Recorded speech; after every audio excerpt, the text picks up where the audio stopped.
bien-aimés dans le Seigneur, vous me revoyez encore une fois, afin que nous puissions continuer nos enseignements concernant les réalités spirituelles, ce grand sujet qui fait couler beaucoup d'encre, ce grand sujet qui dépasse l'entendement des sages de ce monde, des scientifiques de ce monde,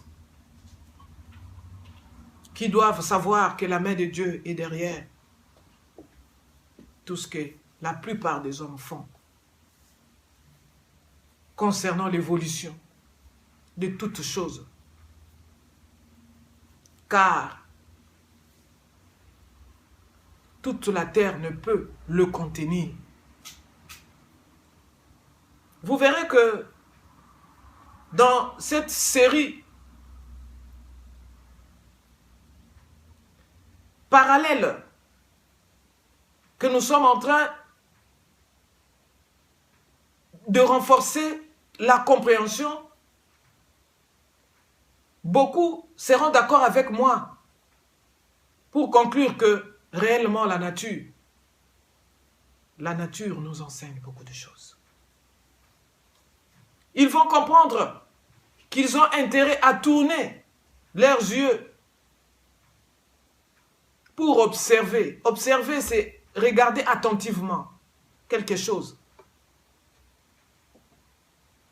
Et quelquefois, à chaque fois qu'on regarde attentivement pour comprendre certaines réalités, des secrets que nous cache la nature, dans ce silence, dans ces réflexions, Dieu nous parle beaucoup de choses, il nous révèle beaucoup de choses dans ce grand silence. J'avais amené avec moi, pour le sous-thème de ces enseignements concernant toujours les réalités spirituelles, enseignement par la nature, nous allons comprendre la grandeur de Dieu et quel message ces deux animaux nous donnent. Notre Créateur a créé des milliers d'espèces d'animaux. C'est un Dieu redoutable. C'est un Dieu infiniment sage. Et avec cette portion de connaissance qui m'a été révélée, je vais pouvoir réveiller certains d'entre nous qui dorment encore, qui négligent de recevoir les enseignements à travers la nature qui nous entoure. Ça, c'est une brebis. Et ça, c'est un chameau. Généralement, ce sont des animaux de mêmes espèces. Mais il y a aussi un dromadaire. Le dromadaire a une seule bosse. Le dromadaire est un animal qui vit très souvent en Inde. Et on peut trouver aussi des dromadaires à une seule bosse en Afrique centrale.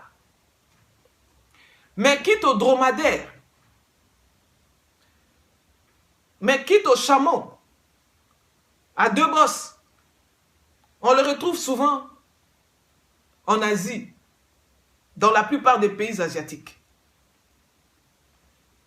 Mais toujours dans le cadre du dévoilement, dans le cadre des révélations que la nature ne cesse de nous donner. Je l'ai même mis dans le website. L'homme a parvenu à découvrir des chameaux à 4 bosses. Ils existent. Donc Dieu est un Dieu multidimensionnel. Étant donné qu'il vit en nous, nous sommes aussi des serviteurs de Dieu multidimensionnels. Et en ces temps de la fin, la Bible dit que les hommes auront une grande intelligence. Donc, comme des oiseaux, apprenez à survoler avec le Saint-Esprit dans des dimensions, dans des sphères élevées, pour comprendre la façon dont évoluent les choses. Et surtout dans ce monde qui ne fait qu'accélérer.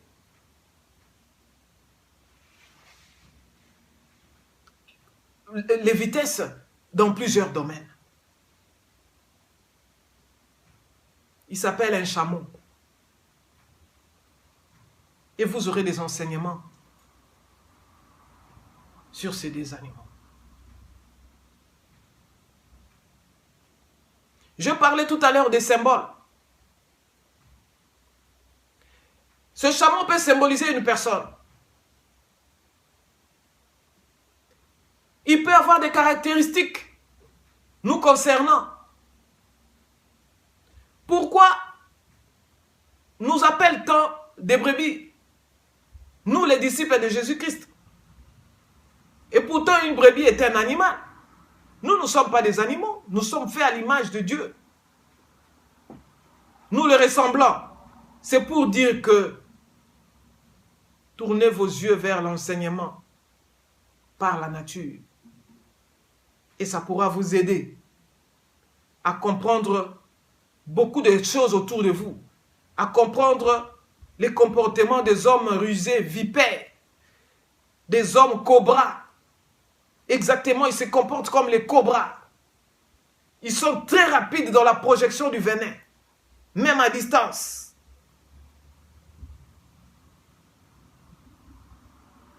Nous avons la vision de l'aigle. Eux aussi, ces hommes rusés, ont aussi une vision lointaine. Mais dans un cadre ténébreux, pour nuire aux enfants de Dieu. Pour cela, nous allons reprendre les Écritures dans le livre de Job, chapitre 7, chapitre 12, au verset 7, pour répondre à ce que nous avons dit la fois passée.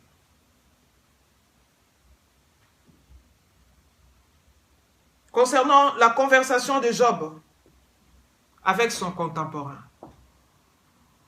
il a été dit ceci. Mais, interroge donc les bêtes, elles t'instruiront. Et pourtant, les bêtes ne parlent pas.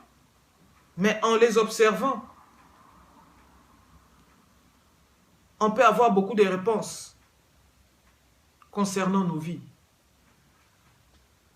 Les oiseaux du ciel, ils te les révéleront. Médite au sujet de la terre, elle t'instruira.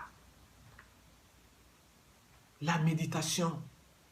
C'est pourquoi vous verrez d'autres personnes sur des montagnes, dans des endroits isolés, dans des forêts, en train d'observer des choses.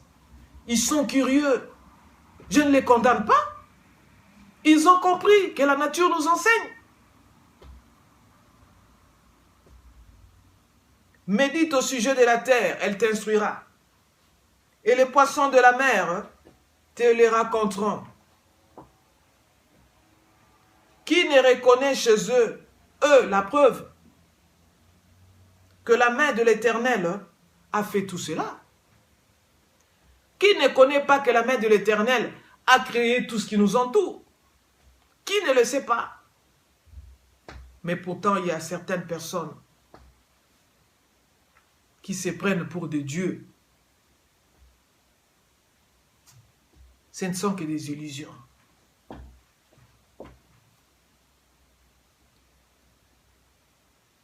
Il tient dans sa main l'âme de tout ce qui vit. L'Éternel, bien sûr. Le souffle de toute chair d'homme. Je répète. Dieu tient dans sa main l'âme de tout ce qui vit. Concernant tout ce qui vit, y compris les animaux. Il tient dans sa main leurs âmes aussi. Parce qu'ils ont une vie. Sans exclure la fourmi.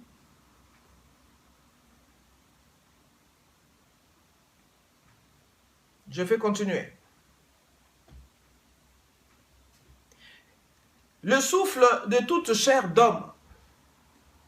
Dieu tient le souffle de toute chair d'homme.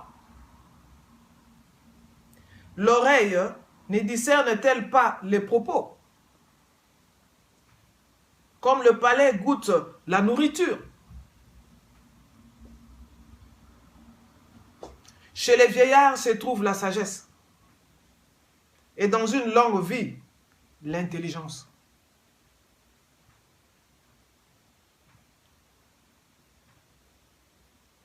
Pour ce passage, je voudrais aussi faire une comparaison par rapport à la vieillesse d'une façon générale. Mais en réalité, celui qui est sage, ce n'est pas celui qui a fait beaucoup d'années, qui est très âgé. Mais en réalité, celui qui est sage, c'est celui qui a l'Esprit de Dieu. On peut être Dieu, on peut être jeune, mais sage.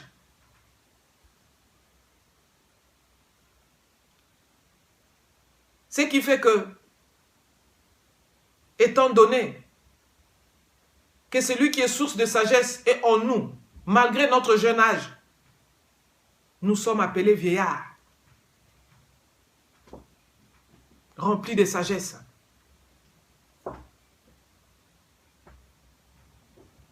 Associés au sacrificateur.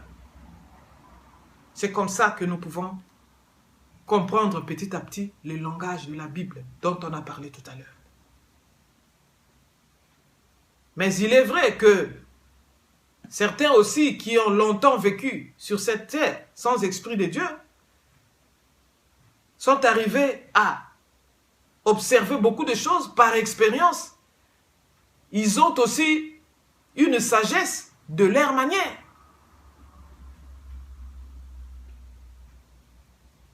Mais ici, il est question de la sagesse d'en haut.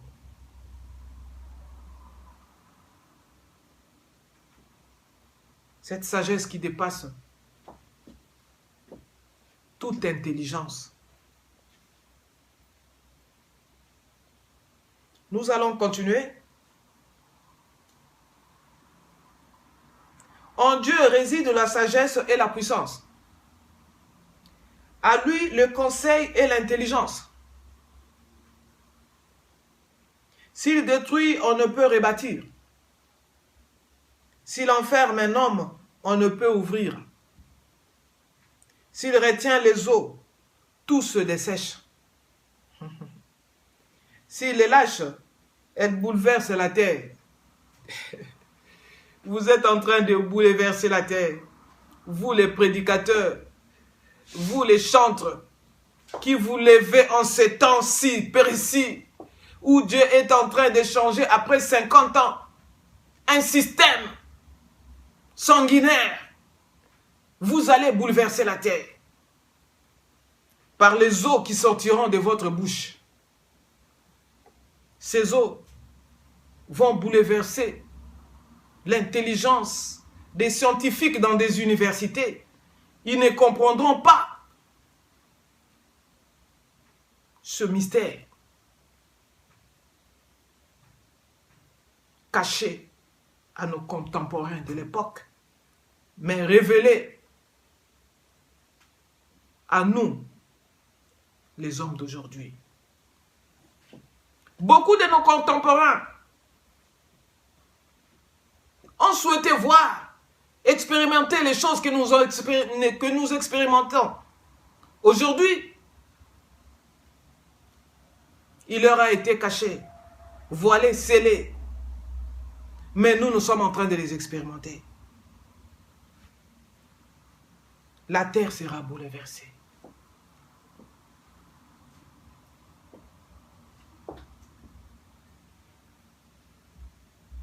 S'il retient les eaux, tout se dessèche.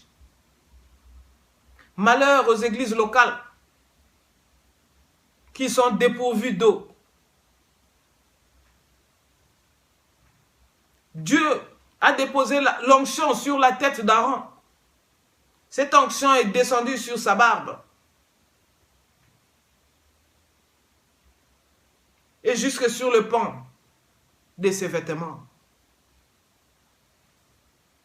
Un homme de Dieu véritable doit être oint. et que son onction touche ses collaborateurs, ses proches collaborateurs, jusqu'à toucher toute l'assemblée de Dieu. Malheur aux églises sans eau de vie.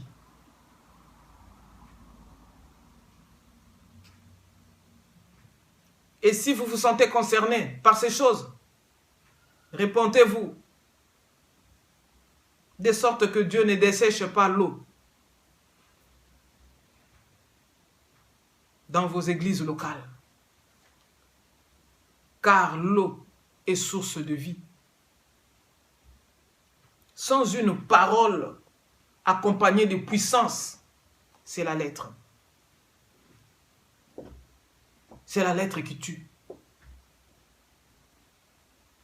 Mais une parole qui est prêchée, accompagnée de l'Esprit de Dieu, donne la vie éternelle à ceux qui l'entendent, à ceux qui les reçoivent.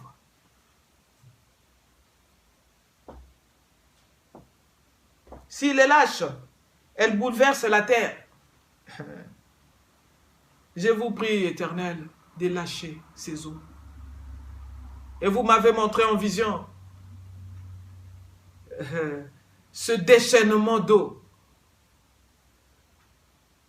Comment vais-je appeler ça? Tourbillon? Non, j'ai vu ce déchaînement d'eau. Vous verrez des prédicateurs qui vont s'élever et vont vous prêcher, vous expliquer les Écritures avec simplicité comme je le fais. Mais vous verrez des milliers de vies transformées parce que nous prêchons la vérité. Et vous verrez que la terre sera réellement bouleversée parce que c'est Dieu lui-même. C'est Dieu lui-même qui lâche ses eaux. Je vous en supplie de lâcher les eaux éternelles afin que ton peuple soit abreuvé. Ils sont assoiffés. En lui, la force et la raison. À lui, c'est lui qui s'égare ou fait égarer les autres. Il emmène captifs les conseillers. Il trouble la raison des juges. Il libère du despotisme des rois. Il leur met une ceinture autour des reins. Il emmène captifs les sacrificateurs.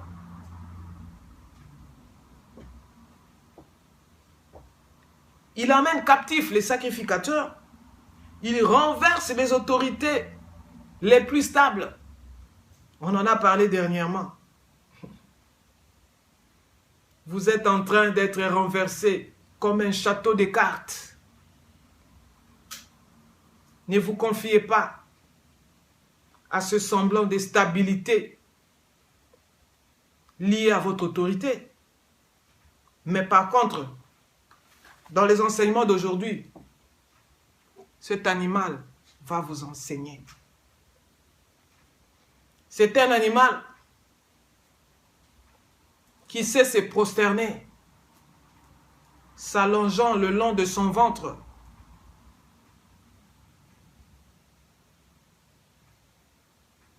S'appuyant sur ses membres inférieurs, comme s'il s'agenouillait.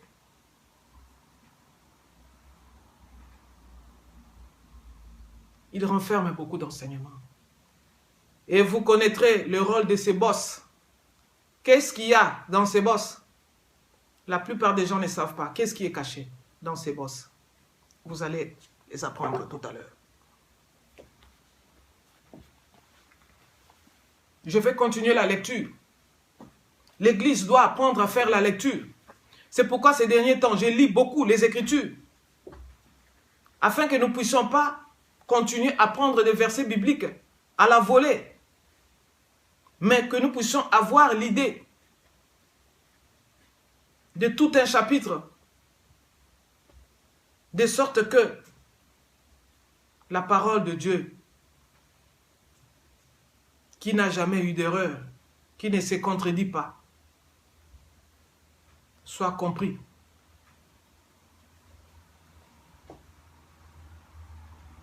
Il emmène captifs les sacrificateurs. Il renverse les autorités les plus stables. Il ôte la parole à ceux qui ont le plus d'assurance. Il enlève le discernement aux vieillards. Vous voyez que le discernement n'a rien à voir avec l'âge. Dieu peut donner le discernement aux jeunes gens.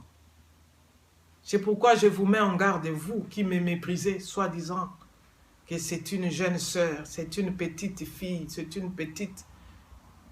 J'ai le discernement. Je suis une grande dame. David a été méprisé. On l'a traité de petit, de rien du tout. Mais je vous dis que j'ai déchiré des animaux sauvages derrière ma maison. J'ai déjà remporté des victoires. C'est pourquoi je sors la tête haute. Quiconque se mettra sur mon chemin, je vais l'écraser. Je vais l'écraser. Je vais l'écraser. Je vais lui fracasser la tête. Église, que personne ne vous intimide. Vous êtes l'or, purifié par le feu. Supportez les moments d'épreuve. Dieu est en train de faire un travail dans vous. Et vous verrez comment vous allez écraser, vous allez exterminer et vaincre tous vos ennemis. Qu'ils ne vous intimident pas. Les nations peuvent se liguer contre vous. Mais personne ne peut être plus fort que celui qui est en vous.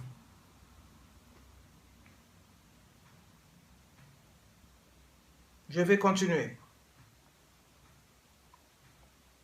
Il verse le mépris sur les nobles.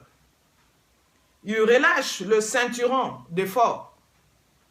Il met à découvert les profondeurs des ténèbres. Les sorciers, les méchants n'aiment pas qu'on puisse dévoiler leurs secrets. Hein? Rien n'est caché devant la face de Dieu. L'Éternel. L'Éternel mettra à découvert les profondeurs de vos ténèbres. Et c'est la honte. Il y a la plupart de ces méchants qui vivent la tête baissée. Ils sont étouffés, prêts à craquer par la honte. Et ma prière est que, Éternel, vous continuez. Que vous continuez à mettre à découvert toutes les profondeurs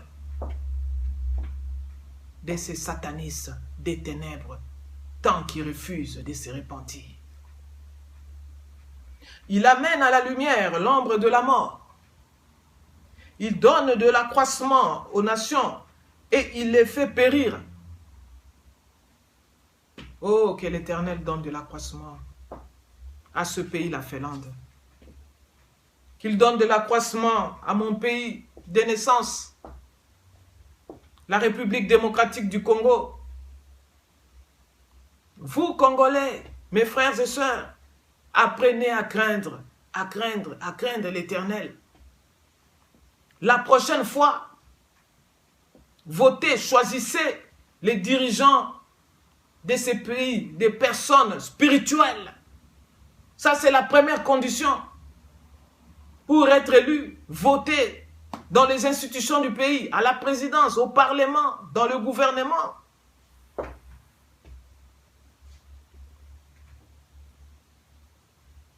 Dans tous les postes, au niveau des provinces. Il faut d'abord être spirituel. Et le savoir-faire viendra par la suite. D'abord le savoir-être, ensuite le savoir-faire. Car les hommes spirituels jugent de tout. Et ils ne peuvent être jugés par personne. Ne commettez plus cette erreur de mettre les hommes animaux dans des postes stratégiques. Et qui sont ceux-là qui osent vous tromper? que ce pays ne peut pas changer et que nous devons attendre l'enlèvement, tout simplement, et vivre comme des porcs sur la terre. Ce sont de faux pasteurs, ce sont de faux chrétiens. Ne les écoutez pas. C'est l'esprit de l'erreur qui les anime. Je vais le répéter pour vous.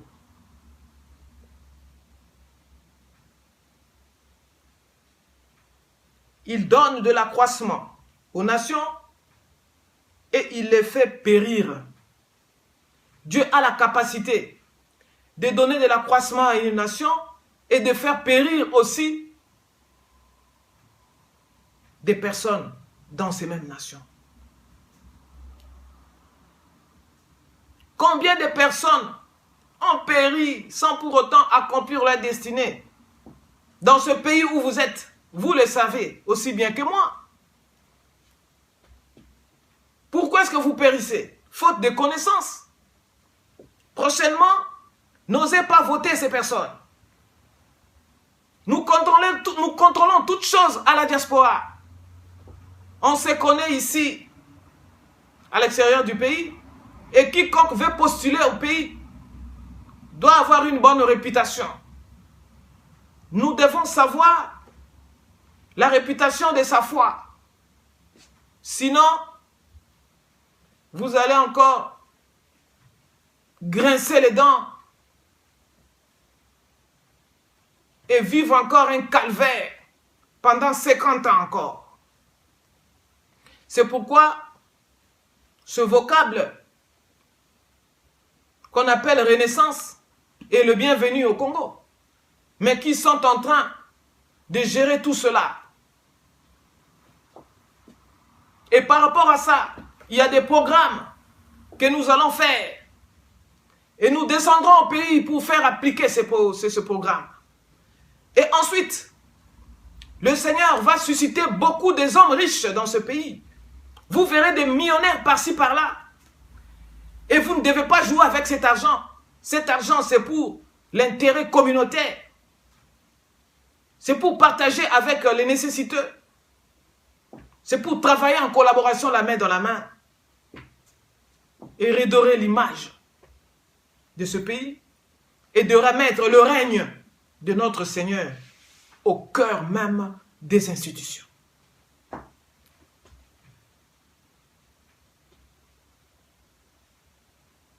Je vais continuer ma lecture.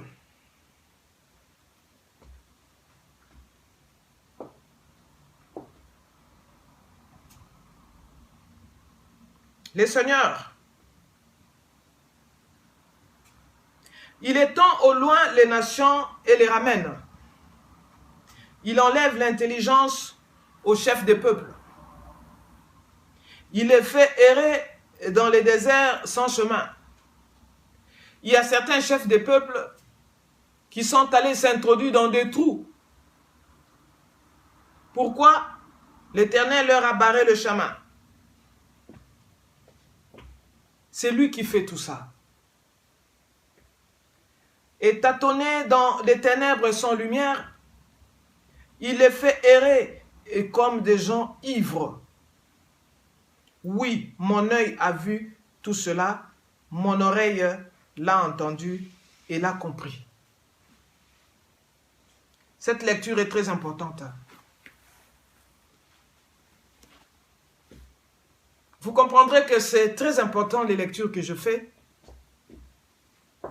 Ça va vous réhabituer à lire la Bible et à développer ce sens de l'étude en groupe pour pouvoir comprendre, mémoriser la parole de Dieu et se préparer à transmettre cet héritage spirituel et perpétuel aux générations qui viennent après nous. Et aussi dans le livre de 1 Corinthiens chapitre 11, verset 14, les Écritures nous disent: la nature ne nous enseigne-t-elle pas? Il s'agissait du problème de la chevelure. La chevelure que devait porter une femme une femme qui devait avoir une longue chevelure par rapport à l'homme. Mais en réalité, quel est cet homme?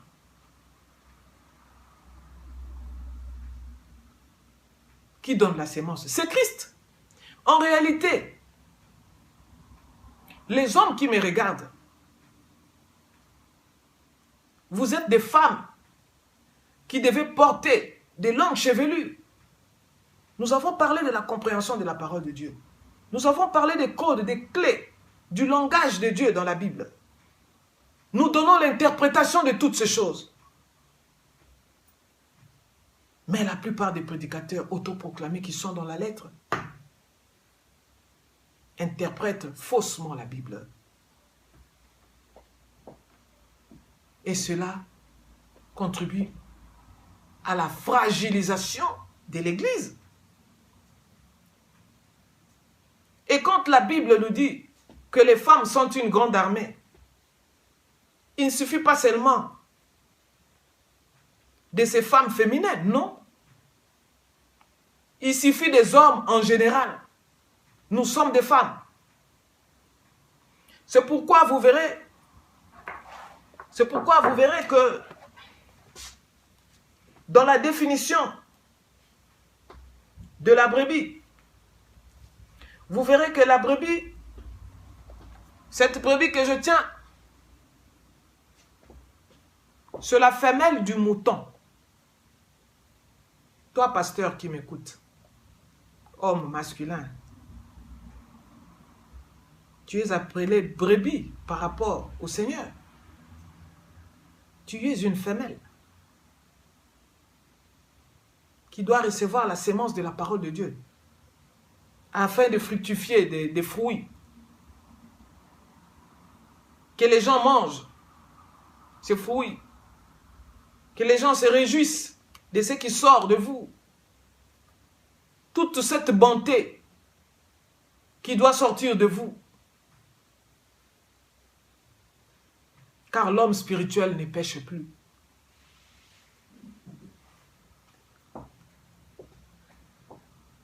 Cette brebis est la femelle du mouton. C'est le chrétien par rapport à son pasteur.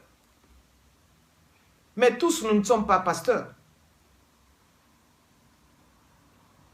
Un fidèle est une brebis. Un pasteur aussi est une brebis par rapport au bon berger qui est Christ Jésus. Tu es une femelle. Faites attention à ce fait que vous voulez limiter l'autorité des hommes féminins dans des églises locales. Vous vous barrez le chemin. Et n'oubliez pas que nous servons un Dieu à la fois bon et redoutable. Je vais vite courir pour vous amener ce message. Parce que j'ai été bombardé d'un tonnerre, d'une foudre. Et j'ai crié terriblement. Et Dieu me voulait à cet endroit pour vous apporter ce message. Parce que pendant que je traîne, il peut y avoir des gens qui meurent quelque part.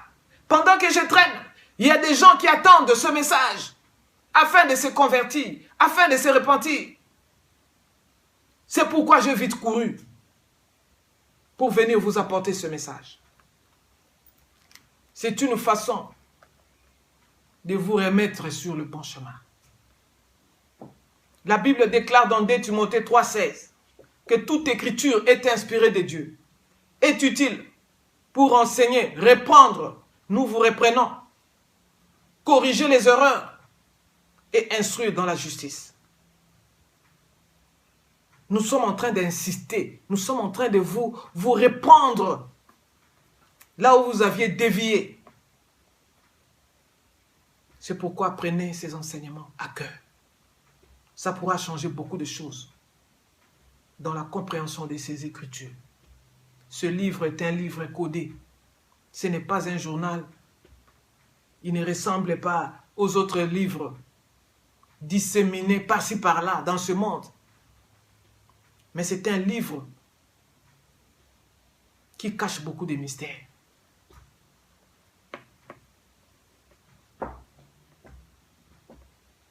la femelle du mouton. Donc par rapport à ça,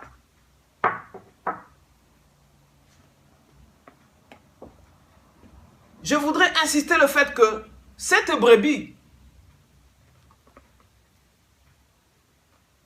représente la bonne sémence.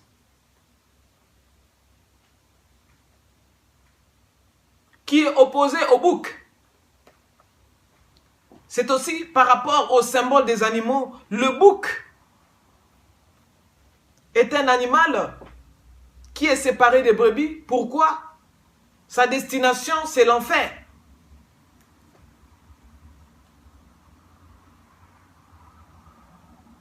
Il est l'image des injustes et qui ont habituellement une odeur désagréable. Le mouton est un animal qui dégage une odeur nauséabonde, une odeur forte, puante. Et ce sont des animaux qui ont des cornes, les cornes symbolisant les chefs ou les rois de la terre.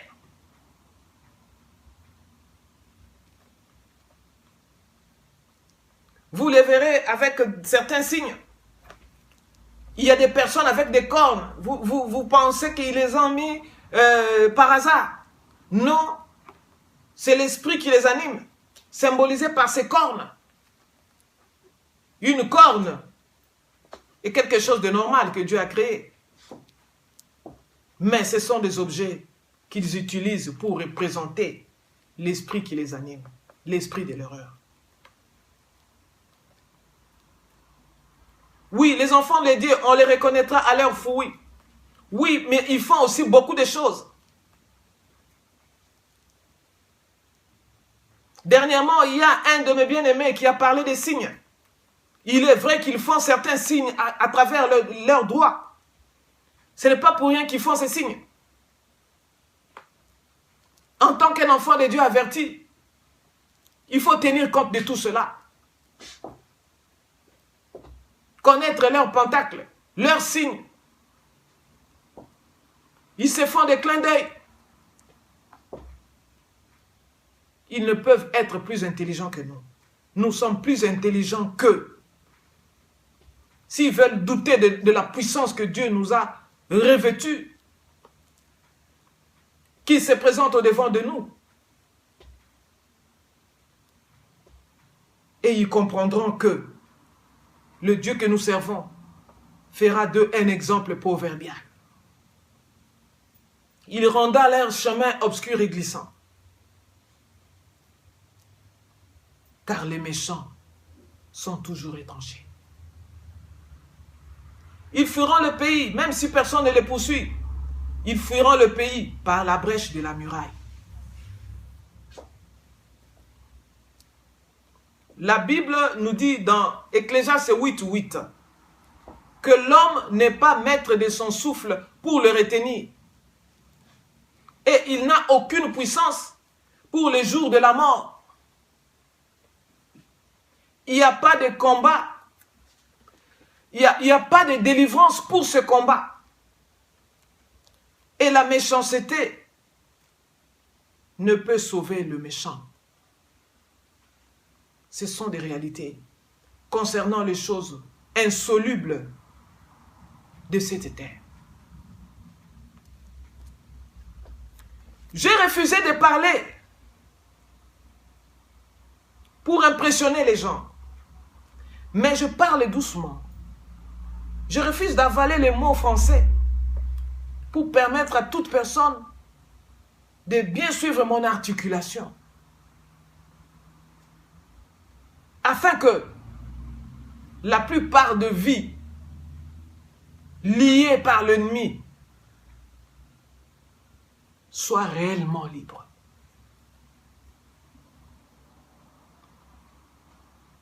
Oui, nous avons parlé de cela.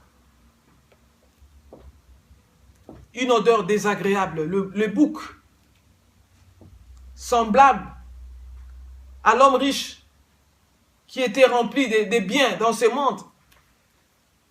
et qui considérait Lazare comme étant imminable, s'est retrouvé dans le feu éternel, en enfer.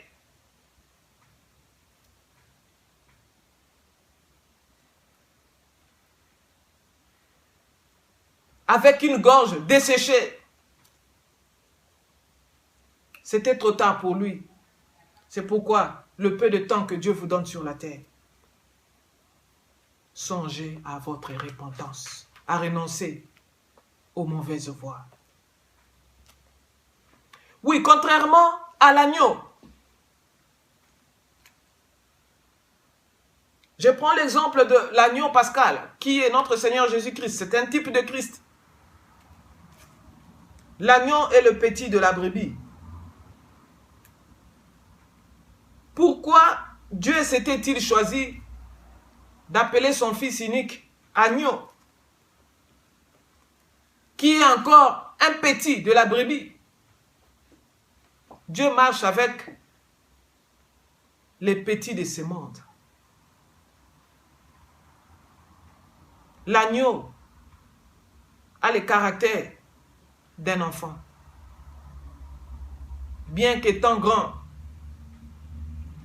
les enfants sont innocents. Les enfants cherchent toujours des refuges auprès de leurs parents. Un homme qui ne cherche pas de refuge auprès de son Créateur est un homme perdu. Dieu veut nous voir se comporter comme des enfants.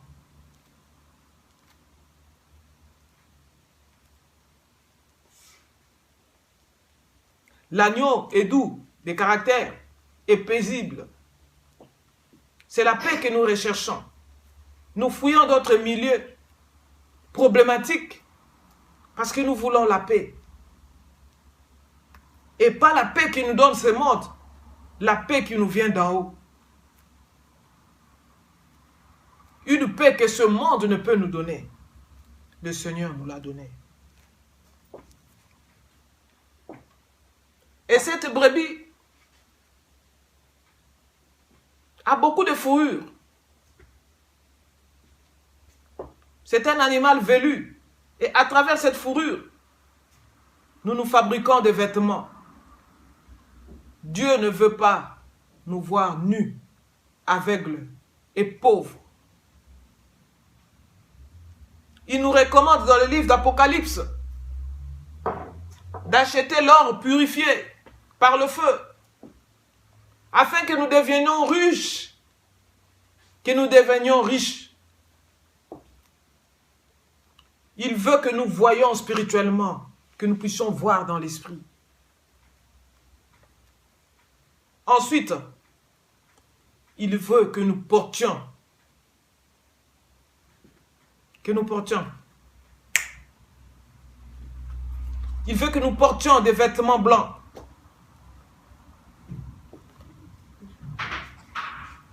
Il veut que nous portions des vêtements blancs. Il veut que nous portions des vêtements blancs. Nous avons parlé de la couleur tout à l'heure. La couleur blanche symbolisant la pureté, la sainteté. Il ne veut pas nous voir nus. La nudité fait honte.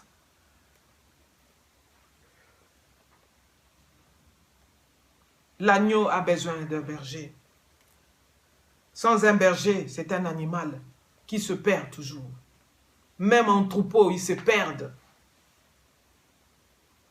Ils ont besoin d'un guide, d'une autorité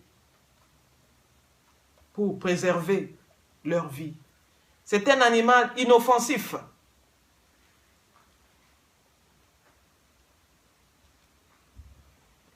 Il n'a rien pour se défendre. Même quand bien même on peut l'égorger, il ne se défend pas. Donc, nous les brebis du Seigneur, nous avons un défenseur redoutable. Apprenons à nous cacher dans ce refuge du rocher. Nous allons continuer pour expliquer, afin que le peuple de Dieu comprenne Que ce peuple fasse la différence entre la brebis et le bouc. Les boucs sont des personnes rusées, méchantes. Ils sont nombreux dans des églises. Il faut éprouver les esprits de ces boucs et vous comprendrez que c'est l'esprit de l'erreur qui les anime. Je voudrais encore parler concernant le chameau. Le chameau est un animal, c'est un mammifère ruminant de la famille de Camélidés. On peut trouver des chameaux à 1 ou 2 bosses dorsales.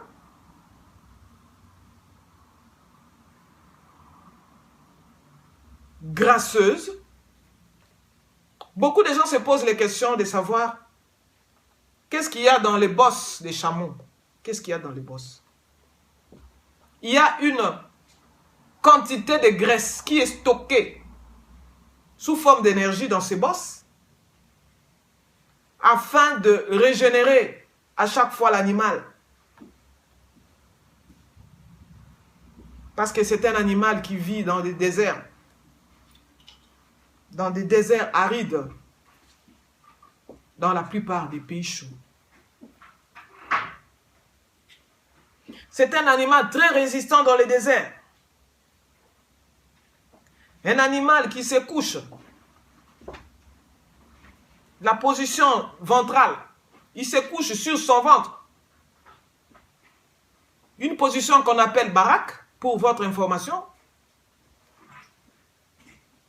Allongeant ses membres postérieurs sous forme de prosternation, ses genoux à terre. C'est la position que nous devons prendre. Nous prosterner au niveau de notre âme, sur le plan spirituel, afin d'adorer celui qui est digne de recevoir l'adoration, le seul et le véritable. Et c'est un animal qui pousse un cri, qu'on appelle blatère. Il y a la plupart d'entre nous qui ont des problèmes sérieux, ils se sentent en danger, mais ils ne veulent pas pousser des cris. Ils ne veulent pas crier vers leur Créateur. C'est ton droit de crier. Quand tu te sens en danger, c'est ton droit de crier à Dieu. Et il répondra à tes cris.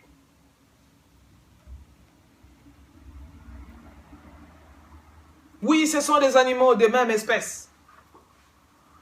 Le chameau, le dromadaire. Concernant le dromadaire, c'est un chameau à une seule bosse, adapté au climat désertique et chaud, utilisé comme monture ou bête de somme en Inde et en Afrique centrale. C'est un animal qui transporte des charges, qui transporte des personnes. Nous sommes aussi en train de transporter une gloire, un poids sur nous. L'onction est un poids, c'est un manteau qu'on a porté. C'est un poids qu'on doit supporter. Même à travers les responsabilités que nous avons de très grandes responsabilités, nous les chrétiens, sans distinction d'âge. Et cela commence d'ailleurs à l'âge de 12 ans. C'est pourquoi je m'adresse déjà aux enfants de 12 ans, que vous pouvez commencer à vous préparer pour affronter la vie, pour affronter et faire la volonté de Dieu sur cette terre. Et tout ça, je l'ai expérimenté dans les visions, dans les songes.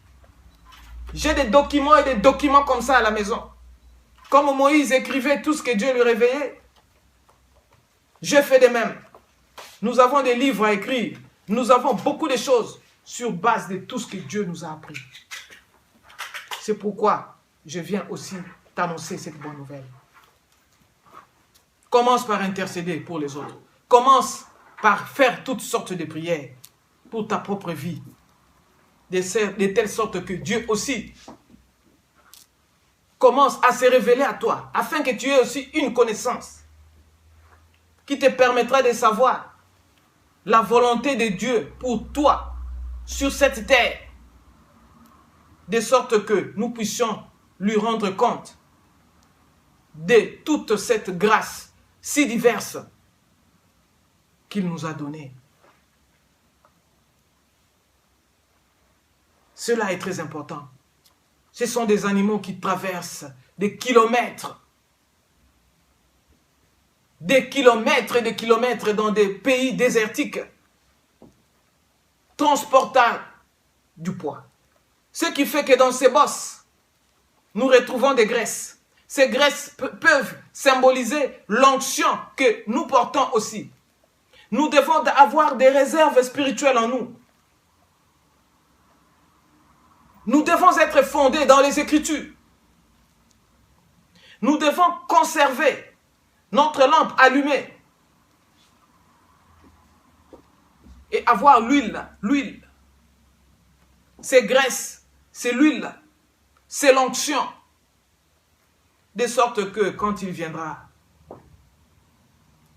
que nous ne puissions pas aller emprunter l'onction auprès des personnes qui ne peuvent nous les donner. Gardons nos lampes allumées. Conservons l'onction en nous. De sorte que nous soyons agréables à Dieu. Oui, le chameau produit du lait aussi. C'est un lait très riche en protéines, en vitamines. Et sa viande se mange aussi. C'est une viande aussi qui coûte cher. Un de mes amis de l'école aussi m'a informé à propos de ça. Dans des pays asiatiques, que la viande du chameau se vend quand même à un prix élevé. Donc nous devons produire une nourriture à donner au peuple de Dieu. En commençant par le lait, ce que nous vous donnons maintenant, la nourriture des bébés qui naissent dans le royaume des cieux, on leur donne le lait. C'est pourquoi nous donnons des messages qui sont simples. Et au fur et à mesure que les gens grandissent, les gens croissent, ils auront la nourriture solide. En ce moment, ils seront des personnes qui maîtrisent les choses surnaturelles que Dieu opère avec eux. Plus rien ne va les étonner. Et l'Église, vous devez comprendre que les dons de miracles, de guérison et tous les dons, en commençant par le don du Saint-Esprit, sont réels. Et nous devons voir des miracles opérés par Dieu. Nous devons voir des guérisons instantanées. Nous devons voir des vies humaines transformées. Les miracles ne peuvent venir que de Satan. Non. Ce Dieu est vivant, il est réel, il est le même. Et il continue à marcher avec les hommes, à opérer avec les hommes. Étonnons-le par notre grande foi. Et il nous honorera. Donc, les bosses que vous voyez, il n'y a rien d'autre que la graisse qui est stockée. C'est une énergie. C'est une énergie. Et vous avez besoin de l'onction de Dieu, spirituellement en vous. Et vous avez besoin de la connaissance des Écritures. Non seulement les connaître, mais les pratiquer. Afin que la parole et l'esprit associés puissent vous permettre de défendre les réalités spirituelles que nous vivons chaque jour qui passe aux hommes naturels qui ont envie d'être enseignés. Oui, cet animal transporte du poids. Oui, l'onction est un poids. Oui, j'ai un poids sur moi. C'est pourquoi j'assume mes responsabilités. L'église est un hôpital. Venez-y pour être guéri. Venez-y pour être soigné. Venez-y pour être purifié. L'église est un restaurant. Je vous ai donné la nourriture spirituelle. Dieu est en train d'agir pour l'instant dans la vie de plusieurs païens. Je leur ai déjà averti. Et une fois Dieu fini avec vous, rejoignez-moi pour que nous puissions entrer en profondeur dans ces mêmes écritures, de sorte que vos vies ne soient plus jamais les mêmes. Je vais rappeler encore ces choses que vous devez retenir par rapport à ce ministère. Les VAP, les vrais adorateurs du Père Céleste. J'ai toujours dit qu'une cordiale poignée de main, un saint baiser, un regard et des paroles aimables sont des expressions d'un penchant affectif. Je dis et je vous remercie.